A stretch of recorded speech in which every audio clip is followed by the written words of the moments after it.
Salam jemaat terkasih, salam sejahtera bagi kita semua.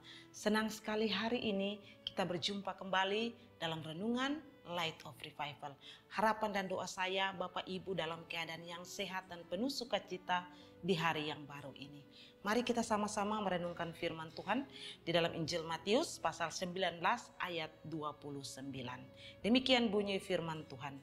Dan setiap orang yang karena namaku meninggalkan rumahnya, saudaranya laki-laki atau saudaranya perempuan, bapak atau ibunya, anak-anak atau ladangnya, akan menerima kembali 100 kali lipat dan akan memperoleh hidup yang kekal. Saudara terkasih dalam Tuhan Yesus Kristus, ketika kita membaca perikop ini, Yesus saat itu berbicara dengan murid-muridnya tentang apa yang akan mereka dapatkan ketika mereka sudah meninggalkan segala sesuatu dan mereka mengikut Tuhan Yesus. Kalau kita perhatikan bahwa di konteks sebelumnya ada seorang muda yang datang kepada Yesus dan bertanya tentang hidup kekal.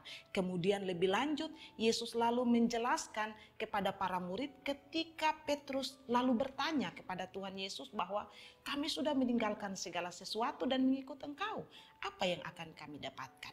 Kemudian di situ Yesus lalu menjelaskan kepada mereka apa saja yang mereka akan dapatkan ketika mereka mengikut Tuhan Yesus. Nah, di dalam bacaan kita, khusus di ayat 29 ini, saya ingin kita melihat ada beberapa hal di sana, poin-poin atau pelajaran rohani yang bisa kita petik di sana.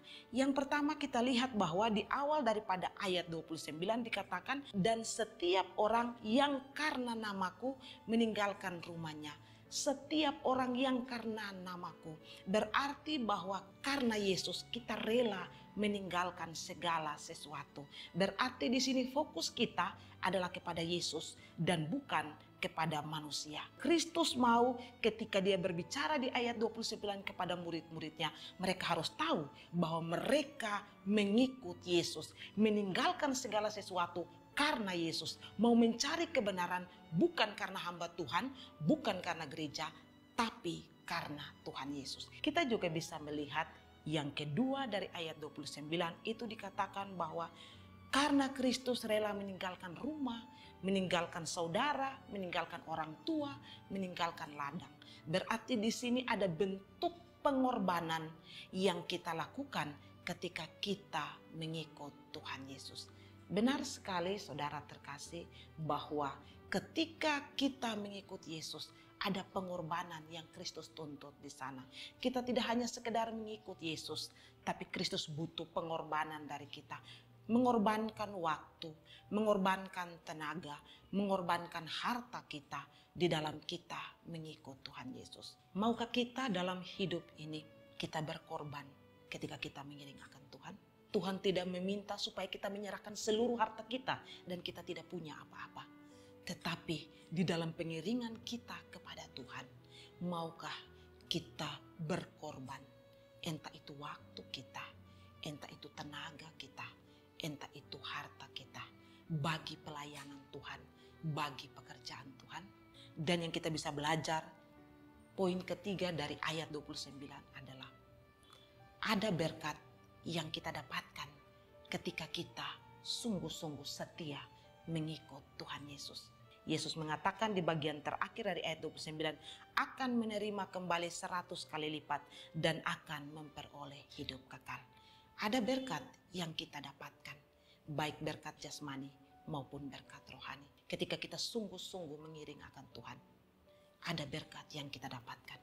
Mungkin kalau hanya secukupnya yang kita dapatkan di dalam mengiring Tuhan di dunia ini, yang pasti berkat rohani yang berlimpah kelak nanti kita akan dapatkan. Karena itu saudara terkasih, dari firman Tuhan ini panggilan pengorbanan.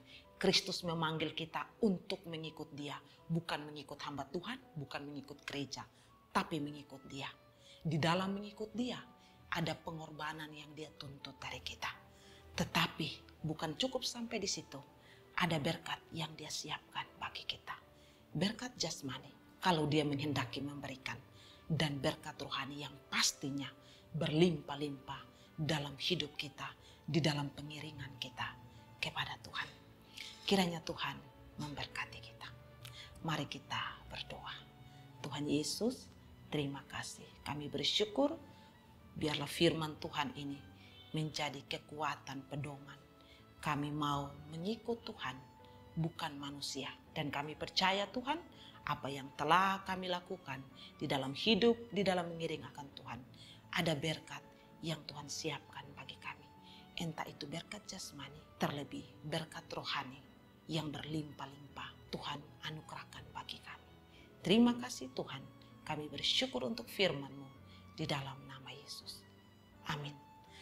Saudara terkasih, mari terus jadikan firman Tuhan sebagai pelita dan terang di sepanjang hidup kita.